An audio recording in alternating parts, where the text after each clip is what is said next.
مگر امارا کی بیمار باپ سے بے وفائی پر وہ کچھ بول نہیں پائی۔ مکافات عمل کا بہت سنتے تھے، وہی ہوا ہے میرے ساتھ۔ انسان جو بوتا ہے وہی ملتا ہے۔ جب تمہیں میری ضرورت تھی میں نے تمہیں مشکل وقت میں چھوڑ دیا تھا، اور کس کے لیے؟ سعدیہ کی خوشی کے لیے، امارا کو مکمل توجہ اور محبت دینے کے لیے۔ اب میرا مشکل وقت آیا ہے تو وہ دونوں چلی گئیں۔ حیران نہیں ہوا میں، اندازہ ہو گیا تھا یہی انجام ہوگا میرا۔ میں بے حسی دکھاؤں اور بدلے میں قدر ملے، یہ ممکن تھا؟ وہ کمزور لہجے میں بول رہے تھے۔ زویا نے پریشان نظروں سے انہیں دیکھا۔ ایسی باتیں کیوں سوچتے ہیں؟ اپنی صحت کو توجہ دیں۔ امارا اگر ماں کے پاس رہنا چاہتی ہے تو ٹھیک ہے، اس کی مرضی۔ عین نکاح کے وقت جاتی تو کیسے سب برداشت کرتے؟ معذرت کر لیں اپنے دوست سے، یا ان لوگوں کو ماسی کی بھانجی کا بتا دیں۔ عزت دار گھرانہ ہے، بچی کم عمری سے ماں باپ کا سہارا بنی ہوئی ہے، محنتی اور خوبصورت ہے، امارا کی ہم عمر ہی ہے۔ ان کو اچھی لڑکی مل جائے گی، آپ خود پر بوجھ نہیں ڈالیں۔ اللہ آپ کو صحت دے، امارا کے جانے سے آپ کا اس سے رشتہ تو ختم نہیں ہو جائے گا۔ زویا نے محبت سے بولتے ہوئے انہیں تسلی دی۔ نہیں زوئی، ایسے تسلی مت دو۔ اب اس رشتے کی چاہ رکھوں جو مشکل میں اپنا نہ بنے؟ نہیں، یہ بوجھ تو اب سینے پر آ گیا، اب نہیں ہٹے گا۔ ہاں، بس میں اپنے حصے کا خمیازہ ابھی بھگت رہا ہوں، ان دونوں کی باری بعد میں آئے گی۔ امارا کو معاف کر دینا تاکہ اس کی زندگی میں زیادہ آزمائش نہ آئے۔ وہ روتے روتے سسک پڑے تھے۔ زویا ان کے کندھے پر ہاتھ رکھے بے بسی سے کھڑی رہی۔ وہ اس باپ کی اذیت کا اندازہ نہیں لگا سکتی تھی جسے بیماری میں بیٹی یوں چھوڑ کر جا چکی تھی۔ تم کیوں چلی آئی ہو؟ تمہارے گھر میں شادی ہے، اپنے گھر کو توجہ دو۔ میرے لیے یوں اپنی خوشیاں اور سکون چھوڑ کر مت بھاگا کرو، میں ڈیزرو نہیں کرتا۔ جاؤ، اتنی رات ہو گئی ہے، اپنے شوہر کو مت تھکاؤ۔ بس جب آتی ہو اماں سے ملنے تو مجھے اپنی شکل دکھا دیا کرو۔ تمہیں دیکھ کر ایک اطمینان تو ہو جاتا ہے کہ میری بے حسی کے باوجود تم محفوظ ہاتھوں میں پہنچ چکی ہو۔ اللہ تمہیں خوش رکھے۔ جاؤ اب۔ وہ کچھ دیر کے بعد سنبھل کر اس کا ہاتھ کندھے سے ہٹا گئے۔ بھیگے لہجے میں پرانی محبت تھی مگر شرمندگی سے بھری آواز دبی جا رہی تھی۔ وہ میرا گھر ہے تو آپ لوگ بھی میرے اپنے ہیں۔ میں جا رہی ہوں لیکن چکر لگاتی رہوں گی۔ خود کو اکیلا نہیں سمجھا کریں۔ میں اماں اور آپ کو اکیلا نہیں چھوڑوں گی۔ آپ آرام کریں، اب مزید نہیں سوچیے گا۔ وہ انہیں سمجھاتے ہوئے سونے کی تاکید کر رہی تھی۔ مدثر صاحب بے بسی سے بستر پر لیٹ گئے۔ زویا تعصب سے انہیں دیکھتی کمرے سے نکل گئی۔ ایحان اسی کا منتظر تھا مگر خاموشی سے بیٹھا تھا۔ چلیں زویا؟ اس کے آتے ہی وہ سوال کرنے لگا۔ زویا نے اس بات میں سر ہلایا۔ اماں بھی دوا لے کر غنودگی میں جا رہی تھیں اور مدثر صاحب بھی سونے کے لیے لیٹ چکے تھے۔ وہ مطمئن ہو کر ایحان کے ساتھ واپسی کے لیے روانہ ہو گئے۔ وقت رخصت ہو کر مرزا ہاؤس پہنچنے تک چہرے پر ہوتی مسلسل خارش سے اچھی خاصی عاجز آ چکی تھی۔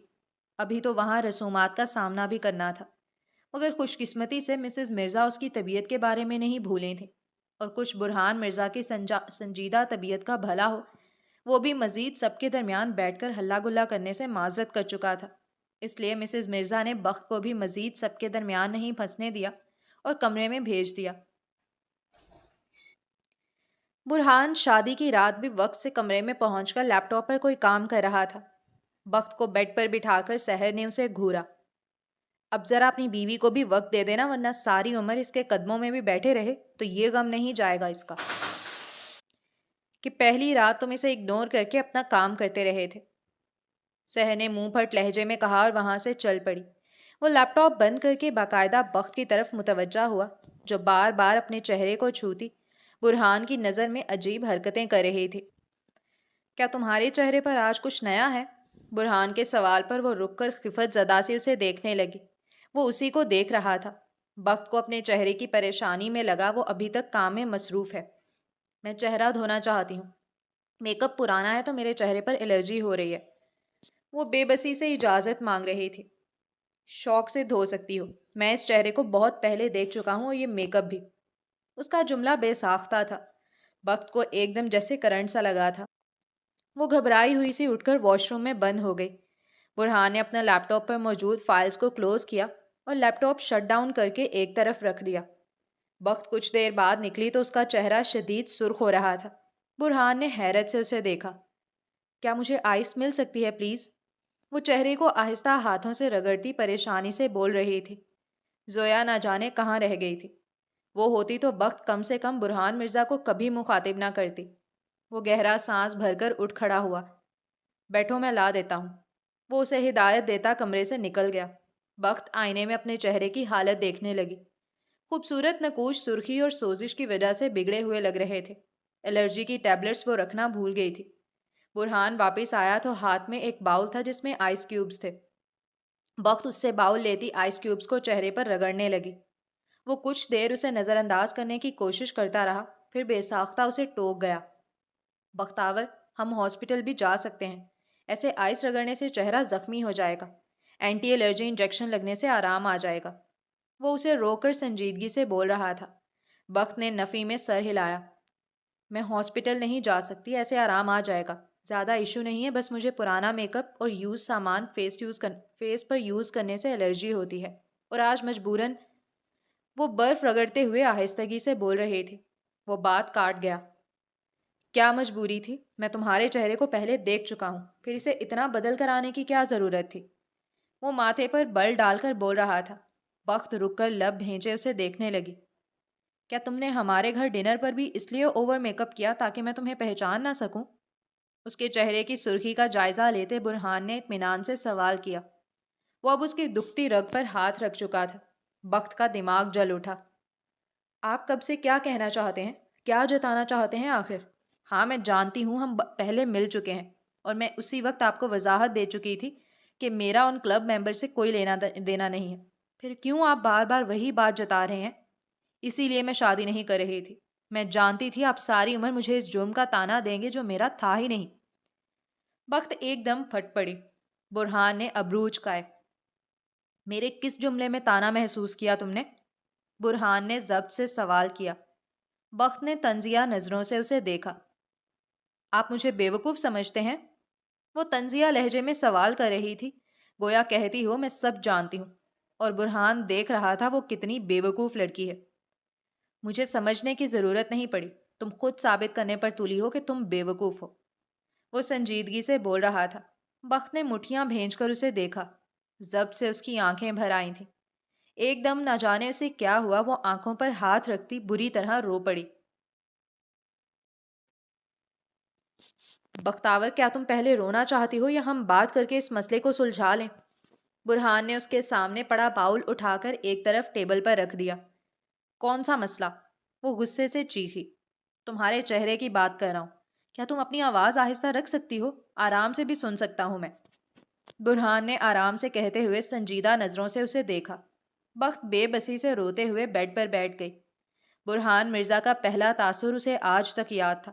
نہایت سخت مزاج آفیسر، نہایت سرد لہجے والا اور بھگو بھگو کر مارنے والا انسان۔ ماضی۔ اپنی سالگرہ منانے وہ اس کلب میں گئی تھی۔ اسے لگا وہ اس کی زندگی کا یادگار دن ہوگا، اور ہاں، ایسا ہی ہوا تھا۔ وہ اس کلب میں پکڑے جانے والے لڑکیوں اور لڑکوں کے گروہ میں شامل تھی۔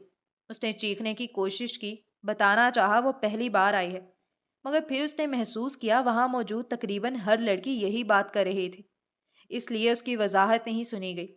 یہ وہ جھوٹ تھا جو کلب کے پرانے ممبرز بھی بول رہے تھے۔ بختاور کی زندگی کا وہ بدترین دن ثابت ہوا تھا۔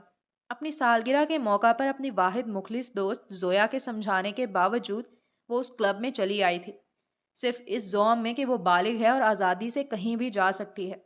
اب تھانے میں کھڑی تفتیش کا حصہ بنی ہوئی تھی، اور وہ تو تب یہ بھی نہیں سمجھ پا رہی تھی کہ آخر ایک کلب میں صرف انجوائے کرنے پر انہیں پکڑا ہی کیوں گیا ہے۔ اس نے تو یہی سنا تھا وہ کلب لیگل تھا۔ اس کے باپ بھائی کی اچھی اپروچ تھی۔ یہ شرمندگی کا مقام تھا، مگر وہ ان سے رابطہ کر کے اس مصیبت سے نکل سکتی تھی۔ اس نے بار بار گھر والوں سے رابطہ کرنے کی نہایت ادب سے اجازت مانگی تھی، مگر اس کا حسن وہاں موجود پولیس والوں کو ٹھٹکا رہا تھا، متوجہ کر رہا تھا۔ وہ اسے بھیجنے کے لیے تیار نہیں تھے۔ وہ اس کے ناکردہ گناہ کو بڑھا چڑھا کر پیش کر رہے تھے۔ بی بی، زیادہ اچھلنے کی ضرورت نہیں۔ ہمیں سب پتہ ہے اس معصوم صورت کے پیچھے کتنی گھناؤنی ایجنٹ چھپی ہے۔ معصوم لڑکیوں کی زندگیاں تباہ کرتے ہوئے کبھی خوف آیا جو اب بار بار بول رہی ہو مجھے جانے دو؟ چپ کر کے ایک طرف بیٹھی رہو، تم سے تو بہت تفصیلی تفتیش کرنی ہے۔ ایک پولیس والے نے اس کی مسلسل درخواست پر مضحکہ خیز لہجے میں کہا تھا۔ اس کے معنی خیز انداز پر باقی سب بھی ہنس رہے تھے۔ مطلب کیا ہے اس بات کا؟ کلب میں جانا گناہ ہے، مگر وہ لیگل کلب تھا۔ کچھ دیر کے لیے وہاں جا کر ہلہ گلا کرنے میں آخر ایشو کیا ہے کہ ہمیں تھانے تک لایا گیا ہے؟ بختاور چیخ اٹھی تھی۔ وہاں موجود بہت سی بزدل لڑکیوں میں صرف وہی تھی جو مسلسل بول رہی تھی۔ پولیس والا اس کے انداز پر ماتھے پر بل ڈال کر اٹھتے ہوئے اس کی طرف بڑھا تھا، مگر اچانک مؤدب سا رک گیا۔ باقی سب بھی ایک دم خبردار ہو گئے تھے۔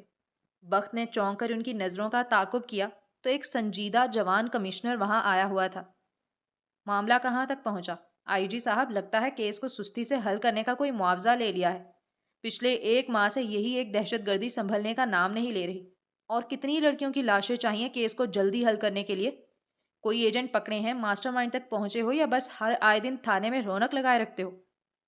وہ کمشنر سرد سپاٹ لہجے میں سختی سے سوال کر رہا تھا۔ بختاور نے دیکھا تھا تفتیش میں مزے لے لے کر اور ایک ایک پر طنز کرنے والے تمام پولیس افسران بالکل سیدھے ہو چکے تھے۔ سر، ہم پوری کوشش کر رہے ہیں، 1-2 ایجنٹ پکڑ لیے اور اس لڑکی کی تفتیش کرنا چاہ رہے ہیں۔ جب سے آئی ہے بہت بھڑک رہی ہے، مسلسل ایسے ظاہر کر رہی ہے جیسے اس کلب میں جو چل رہا ہے اس سے انجان ہو۔ وقت کو مانی خیز نظروں سے دیکھنے والے پولیس افسر نے اسے باقاعدہ پکڑ کر برہان مرزا کے سامنے کھڑا کیا تھا۔ وہ لڑکھڑا گئی تھی۔ ذلت اور توہین کے احساس سے اس کا چہرہ سرخ پڑ رہا تھا۔ برہان نے ایک سنجیدہ نظر اس پر ڈالی تھی۔ مجھے کچھ ظاہر کرنے کی ضرورت نہیں ہے، پولیس کا کام سچ نکالنا ہوتا ہے۔ اگر اس کلب میں کوئی مسئلہ تھا یا کافی عرصے سے وہاں پر نظر رکھی جا رہی ہے تو ثبوت مل جائے گا۔ میں زندگی میں پہلی بار وہاں گئی ہوں، میں نہیں جانتی وہاں کیا چل رہا تھا۔ مجھے تو کلاس فیلوز وہاں لے کر گئی تھی، جب پولیس پہنچی میں وہاں اپنی برتھ ڈے کا کیک کاٹ رہی تھی۔ وقت بتاتے بتاتے رو پڑی تھی۔ برہان نے نہ جانے کیا اشارہ دیا تھا کہ پولیس والے اسی وقت پہنچی ایک فائل اس کے حوالے کرتے ایک سائٹ پر ہو گئے۔ اس رات برہان نے اکیلے میں اس سے چند سوال کیے تھے۔ اسے لگا تھا وہ باقی افسران کی طرح طنز کرے گا یا اس کا فائدہ اٹھانے کی کوشش کرے گا، مگر برہان مرزا نے صرف اسے شرمندہ کرنے کا کام کیا تھا۔ کلب جانے کا فیملی کو پتا تھا۔ اس طرح تیار ہو کر برتھ ڈے منانے کلب میں کوئی عزت دار گھر کی لڑکی کبھی نہیں جائے گی۔ اس کیک کی رپورٹس میرے سامنے ہیں، اس میں ڈرگز تھیں، یعنی جس کو وہ کیک دیا جاتا وہ سب نشے میں چلے جاتے۔ کیا وہ کیک واقعی سیلیبریشن کے لیے تھا؟ وہ سوال کرتے ہوئے اس فائل کو توجہ سے دیکھ رہا تھا۔ وقت کو لگا تھا وہ براہ راست اسے جوتا مار رہا ہے۔ اسے لگا وہ ثابت کر چکا ہے بختاور رحمانی مجرم ہی ہے۔ برہان نے ایک آلہ کے ذریعے اس کا ڈرگ ٹیسٹ بھی کیا تھا۔ اس آلے سے بخت کے جسم میں اگر زندگی میں کبھی ڈرگ یوز ہوئی تو اس میں نظر آ جاتا۔ بخت کو یہ خوف تھا کہ اسے کلب جا کر کولڈ ڈرنک دی گئی تھی۔ کون جانتا تھا اس میں بھی نشہ ہو اور اس ٹیسٹ میں وہ نشہ ظاہر ہو جائے۔ میں نہیں جانتی تھی اس کیک میں کچھ شامل کیا گیا ہے۔ وہ کیک اس لڑکی نے منگوایا جو مجھے لے گئی تھی۔ میں نے یہ سٹیٹس شیئر کیا تھا، یہ دیکھ سکتے ہیں۔ میں نہیں جانتی اس کلب میں کوئی ڈرگ یوز ہوتی ہے۔ وہ وضاحت دینے کی کوشش کر رہے تھے، وہ باقاعدہ صفائیاں دے رہی تھی۔ اس لمحے اسے زویا یاد آئی۔ اس کے کہنے پر وہ ساتھ نہیں آئی اور اسے بھی روکا تھا۔ اب وہ یقیناً سکون سے اپنے گھر میں سو رہی ہوگی اور بخت ذلیل ہو رہی تھی۔ اگر وہ جیل میں بیٹھی رہ گئی تو اس کا کیا انجام ہوگا؟ اگر اسے ان پولیس والوں کے حوالے کر دیا گیا تو وہ اس کا کیا حال کریں گے؟ اگر اس کے گھر والوں کو کبھی پتہ ہی نہ چلا کہ وہ جیل میں ہے تو؟ اسے آنے والا وقت ڈرا رہا تھا۔ اس فائل کو تفصیل سے دیکھتے برہان مرزا نے اس پر نظر ہی نہیں ڈالی۔ اس پیج پر اپنی ڈیٹیل لکھیں تاکہ آپ کے گھر والوں سے رابطہ کیا جا سکے۔ وہ اس کی صفائیاں بھی سپاٹ چہرے سے سنتا رہا، پھر موبائل پر کوئی کال ملاتا سنجیدگی سے بولا۔ ایک رائٹنگ پیڈ اس کے سامنے کیا تھا۔ بخت نے پھرتی سے پین اٹھا کر اپنی ساری ڈیٹیل وہاں لکھی۔ وہ تو خود چاہتی تھی اس کے گھر والوں تک بات پہنچے، وہ ڈانٹیں، لان تان کریں یا اس سے ناراض ہوں، مگر انہیں پتہ ہو بخت کہاں ہے اور وہ اس کی جان چھڑوا سکیں۔ اس لیے بخت نے پوری تفصیل درج کی تھی، باپ کا نمبر، بھائیوں کا، ان کا کاروبار، اپنے گھر کا ایڈریس، کچھ نہیں چھوڑا۔ مگر فارغ ہو کر سر اٹھا تو وہ کمرے سے جا چکا تھا۔ بخت دھک سے رہ گئی۔ انہیں کسی کو پرواہ ہی نہیں تھی وہ کتنی مشکل سے وہاں بیٹھی تھی۔ کمرے کا دروازہ کھلا تھا۔ بخت نے باہر جھانکا تو ٹھٹک گئی۔ سامنے بیرونی دروازے کی طرف جاتی راہداری تھی۔ رات کا وقت تھا، پولیس والے الرٹ تھے مگر اتنے بھی نہیں۔ اس وقت سب کی پوری توجہ کلب سے لائے لوگوں پر تھی، اور اس رات بخت نے نہایت بہادری سے خود کو آزاد کروایا۔ وہ اپنا حلیہ بدلتی، اپنی جیکٹ اتار کر جوڑے کی صورت بندھے بال کھولتی بہت اعتماد کے ساتھ اس کمرے سے نکل گئی تھی۔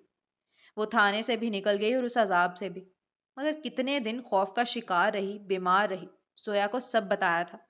بس کچھ ہی دن بعد خبروں میں اس لیگل کلب میں ہونے والی خفیہ سرگرمیوں کی تفصیل ٹی وی پر آنے لگی۔ ان کے کام کی تفصیل سن کر بخت کے رونگٹے کھڑے ہوئے تھے۔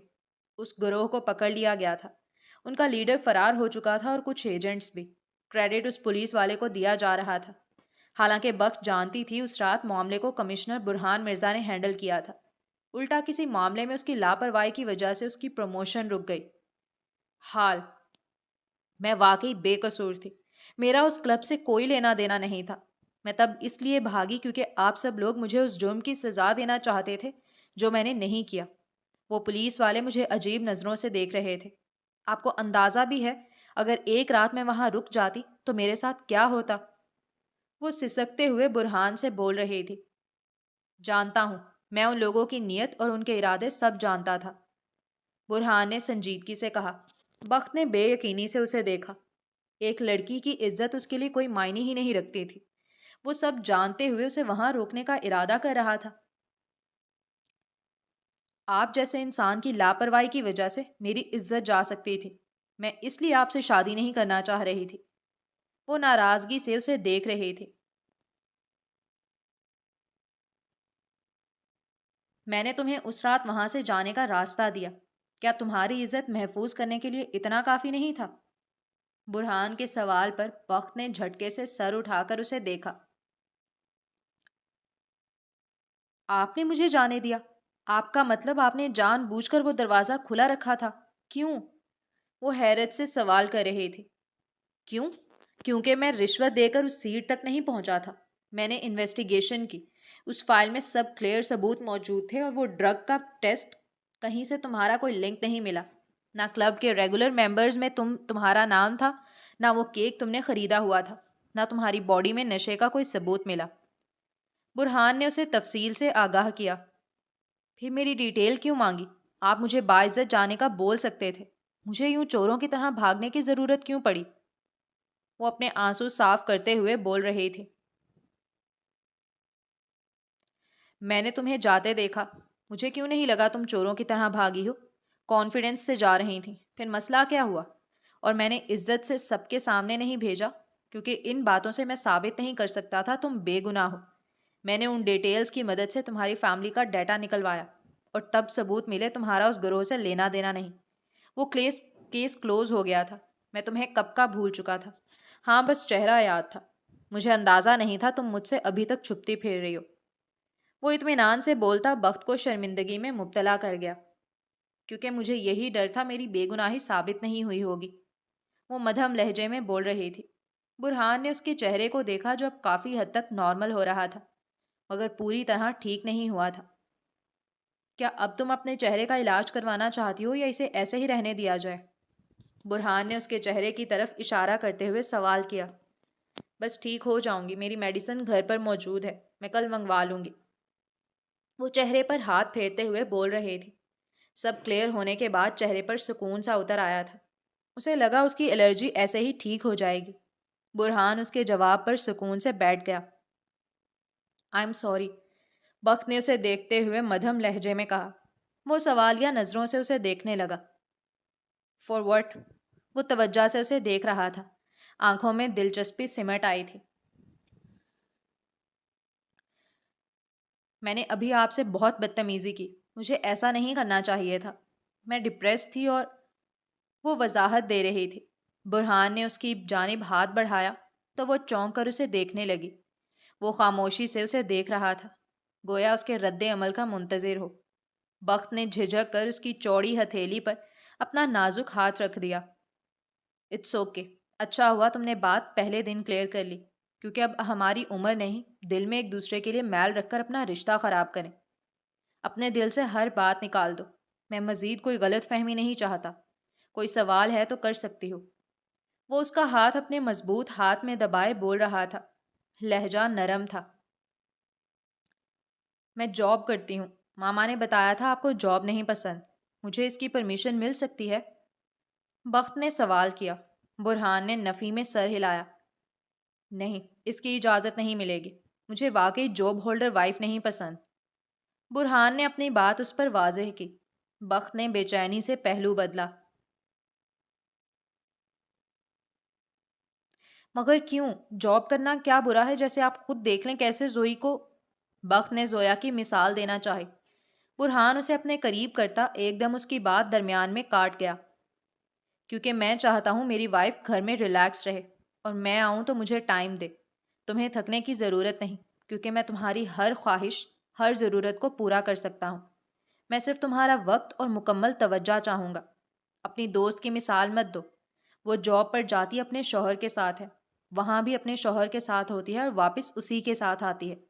وہ اسے اپنی نظروں کے سامنے رکھتا ہے، اس کا پورا وقت لے رہا ہے، اور سب سے اہم بات، وہ اس بات میں مطمئن ہے تو یہ اس کی مرضی ہے۔ میرا کیس ڈیفرنٹ ہے۔ برہان نے اسے نرمی سے سمجھایا۔ مگر آپ بزی ہوتے ہیں سارا دن، بلکہ کئی بار راتوں کو بھی، پھر میں گھر پر کس کے لیے بیٹھوں؟ بخت حیا سے سرخ چہرہ لیے اس کے حصار میں سمٹتی ہچکچا کر بول رہے تھے۔ برہان نے ایک رنگ اٹھا کر اس کی انگلی میں پہنا دی۔ بخت نے چونک کر دیکھا۔ نفیس خوبصورت سے ڈیزائن کی انگوٹھی جس پر ننھا سا نگ جگمگا رہا تھا۔ میں بزی تھا کیونکہ تب گھر پر کوئی کام نہیں تھا۔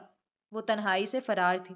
اب ایسا نہیں ہوگا، تم گھر پر میرے لیے بیٹھو گی، اور جب تم میرا ویٹ کر رہی ہوگی تو میں جلدی آؤں گا۔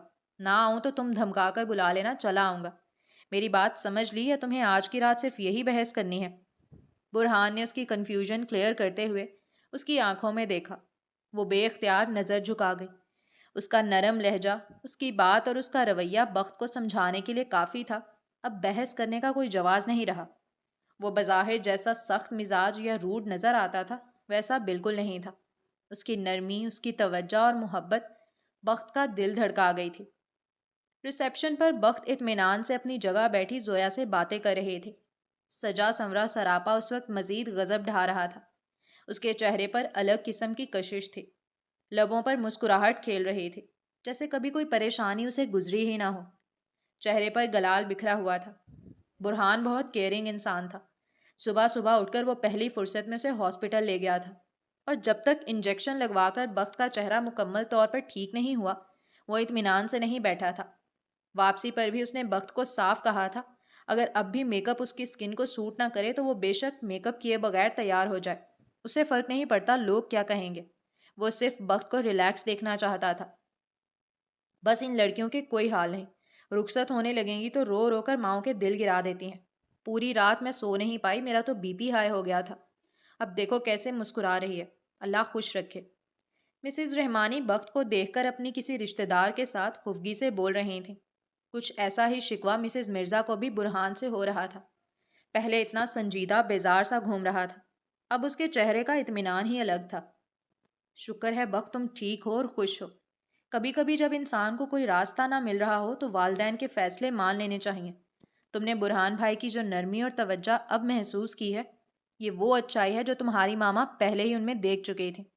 میں تم سے یہی کہتی تھی، بعض رشتوں کی ناپسندیدگی ہمیں بعد میں احساس دلاتی ہے کہ وہی ہمارے لیے زیادہ بہتر تھے۔ زویا نے بخت کا ہاتھ نرمی سے تھام کر کہا تو وہ اسے دیکھنے لگی۔ زوئی، میں نے ایک بات شدت سے محسوس کی ہے، واقعی اللہ ہمارے ساتھ ناانصافی نہیں کرتا۔ ہم انسان ہیں جو یہ سمجھ لیتے ہیں مسلسل رد ہونا، کام میں دیر ہو جانا یا دوسروں سے پیچھے رہ جانا ہمارے لیے سزا ہے۔ اللہ ایسا نہیں کرتا زوئی، وہ جسے زیادہ مشکل سے گزارے اسے زیادہ بڑا انعام دیتا ہے۔ اب سمجھ لیا ہے میں نے۔ بخت کا لہجہ تشکر اور خوشی سے بھرا ہوا تھا۔ زویا بے اختیار مسکرائی تھی۔ ہاں، اس نے بھی یہی سیکھا تھا۔ ہمارے معاشرے کی ان 70% لڑکیوں کی طرح جنہیں اکثر کم صورتی کی وجہ سے بہت لوگ رد کر دیتے ہیں، ان لڑکیوں کی طرح جن کی کوشش کے باوجود ہر بار انہیں دھوکہ ملتا ہے، ان کی خواہش کے باوجود ان کو پسندیدہ انسان نہیں ملتے، یا ان لڑکیوں کی طرح جن کے ساتھ کی سب لڑکیاں، رشتہ دار، دوستیں شادی شدہ ہو جاتی ہیں، کامیاب ہو جاتی ہیں، اور وہ خود سے ایک سوال بار بار کرنے لگتی ہیں: اللہ ہمارے ساتھ ایسا کیوں کر رہا ہے؟ ہم نے کیا بگاڑا ہے؟ ہمیں کیوں نہیں ملا کچھ؟ ہم کیوں خالی ہاتھ ہیں؟ ہم کیوں لیٹ ہیں؟ اور اللہ وقت آنے پر ثابت کرتا ہے، جس کی جتنی بڑی آزمائش ہوگی اتنا بڑا انعام ہوگا، جتنا زیادہ صبر ہوگا اتنا زیادہ نوازا جائے گا، جو اللہ پر جتنا بھروسہ کرے گا اللہ اتنا زیادہ اور بہترین دے گا۔ وہ تو صرف دیر کر کے، آزما کر، مشکل میں ڈال کر اور بار بار تکلیف دے کر ٹیسٹ کرتا ہے۔ ایک ٹیسٹ، ایک گہرا ٹیسٹ جس میں ایک ہی سوال ہوتا ہے: کیا اس تکلیف کے بعد مجھ پر یقین کر سکتے ہو؟ کیا اس دیر کے بعد مجھ پر بھروسہ کرو گے؟ کیا اس آزمائش کے باوجود صبر کرو گے؟ اگر ہاں، تو یہ لو، یہ رہا تمہارا انعام، اور جو انعام اللہ دے وہ مکمل اور بہترین ہوتا ہے، کسی عیب، کسی خامی یا کمی سے پاک، بہت خوبصورت اور بہت پیارا، جیسے بخت کا انعام تھا، جیسے زویا کو انعام ملا۔ میرے اس ناول کا بھی اختتام ہوا، ان تمام لڑکیوں کے نام جو اسی مشکل سے گزر رہی ہیں۔ میری دعا ہے اللہ سب کو ان کے صبر کا بہترین انعام دے، آمین۔ اپنی دعاؤں میں یاد رکھیے گا۔ آپ کی رائٹر یمن ایوا۔ ختم شد۔